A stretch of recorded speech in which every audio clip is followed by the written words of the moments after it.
welcome to Coconut Chinese. This lesson is for Chinese beginners. Here are a few tips that I would like to give to you when you learn a new language, especially for the pronunciation. 1. Associate the sounds of the target languages to the sounds of your native language.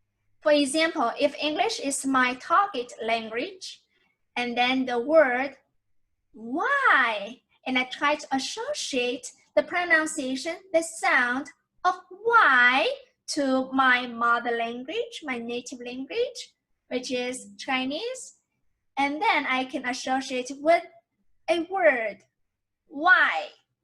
Why means outside in Chinese.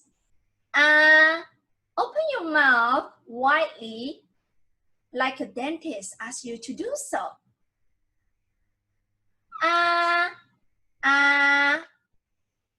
What other sounds can you associate with? You're surprised or you're shocked or you're scared. And then you yell, ah!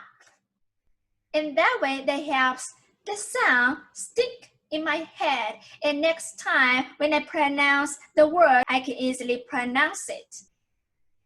Number 2, unscramble the words. Woo, woo. Woo is like double O's in English, like double O in foot. Woo, foot. Woo, foot. No matter our language skill level, it's sometimes useful to make use of a tool like unscramble and get a fresh perspective on all playable words. Number 3, practice and make it fun. So when you learn a language, be creative, play with it, and make it fun. You can associate the sounds with your native language, with the nature sounds, or with any sounds that you find interesting. You can encrypt the language, decode the language, chop it into smaller pieces, or reorganize them. Make it as fun as you want.